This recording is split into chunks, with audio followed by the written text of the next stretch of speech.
നിരായുധീകരിക്കാൻ ശ്രമിക്കുമെന്ന് പറഞ്ഞ ലെബനൻ സർക്കാരിനെ തള്ളിയിരിക്കുകയാണ് ഹിസ്ബുള്ള. ഇസ്രയേൽ വ്യോമാക്രമണത്തിൽ ഹിസ്ബുള്ള നേതാവ് ഹസൻ നസ്രല്ല കൊല്ലപ്പെട്ട് 1 വർഷം പിന്നിടുന്നതിനിടെ ആയുധം ഉപേക്ഷിക്കില്ലെന്ന നിലപാടിൽ സംഘടന എത്തുകയാണ്. ഹിസ്ബുള്ളയെ നിരായുധീകരിക്കാൻ ശ്രമിക്കുമെന്ന് ലെബനൻ സർക്കാർ ഇതിനു മുൻപ് പറഞ്ഞിരുന്നു.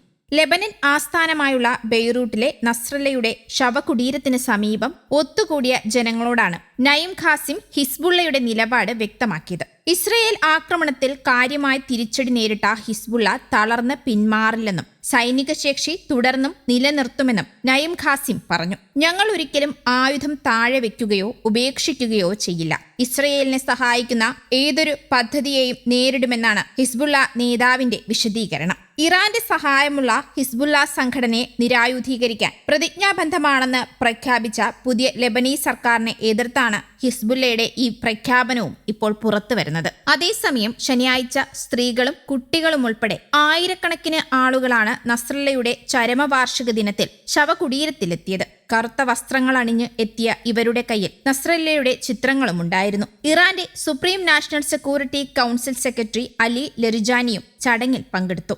ഹിസ്ബുള്ളയെ നിരായുധീകരിക്കണമെന്നത് അകത്തും പുറത്തുമുള്ള ശത്രുക്കളുടെ വെറും സ്വപ്നം മാത്രമാണെന്നും ഹിസ്ബുള്ള ശത്രുക്കൾക്ക് മുന്നിൽ ആയുധം വെച്ച് കീഴടങ്ങില്ലെന്നും ഹിസ്ബുള്ള അനുകൂലികൾ പറഞ്ഞതായി AFPയും റിപ്പോർട്ട് ചെയ്തിരുന്നു. പ്രധാനമന്ത്രി നവാഫ് സലാമിന്റെ വിലക്ക് മറികടന്ന് ബെയ്റൂട്ടിലെ കടൽ തീരത്ത് കൊല്ലപ്പെട്ട നസ്രല്ലയുടെയും അദ്ദേഹത്തിന്റെ അനന്തരാവകാശിയായി പ്രഖ്യാപിച്ചിരുന്ന ഹാഷിം സഫിയദ്ദീന്റെയും ചിത്രങ്ങൾ പ്രദർശിപ്പിച്ചു.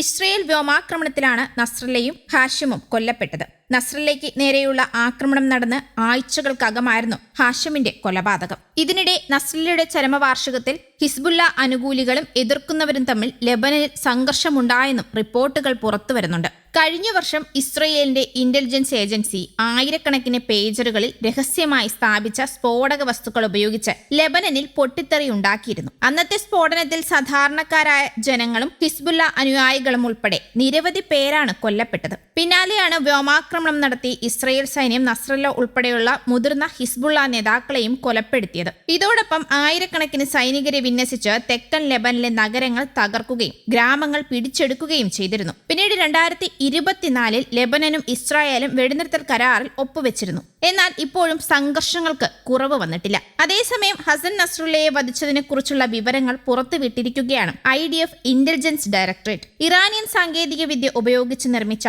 ബങ്കറിലായിരുന്നു അവസാന ദിനത്തിൽ ഹസൻ നസ്രുള്ള കഴിഞ്ഞിരുന്നത്. ഹിസ്ബുള്ളയെ പുനഃസംഘടിപ്പിച്ച് ഇസ്രായേലിനെതിരെ പ്രത്യാക്രമണങ്ങൾ ആസൂത്രണം ചെയ്യാനായിരുന്നു അദ്ദേഹം ബങ്കറിൽ തങ്ങിയത്. എന്നാൽ ഇസ്രായേലിന്റെ അടുത്ത ലക്ഷ്യം താനാണെന്ന് അദ്ദേഹത്തിന് അറിയില്ലായിരുന്നുവെന്നും IDF ഇന്റലിജൻസ് വെളിപ്പെടുത്തി. വർഷങ്ങളായി ശേഖരിച്ച രഹസ്യ വിവരങ്ങൾ ഉപയോഗിച്ച് ബങ്കറിന്റെ സ്ഥാനം കൃത്യമായി കണ്ടെത്താൻ ഇന്റലിജൻസ് ഡയറക്ടറേറ്റിന് കഴിഞ്ഞെന്ന് IDF വൃത്തങ്ങളെ ഉദ്ധരിച്ച് ജെറുസലേം പോസ്റ്റ് റിപ്പോർട്ട് ചെയ്യുന്നു. 83 ബോംബുകൾ ഒരുമിച്ച് ബങ്കറിന് മുകളിൽ വർഷിച്ചാണ് ഇസ്രയേൽ വ്യോമസേന നസ്രുള്ളയെ വധിച്ചത്. ഹിസ്ബുള്ളയുടെ തെക്കൻ മേഖലാ കമാൻഡർ അലി കരാഗി അടക്കമുള്ള പ്രമുഖ നേതാക്കളും ആ ആക്രമണത്തിൽ കൊല്ലപ്പെട്ടിരുന്നു. News desk Kerala Kaumudi.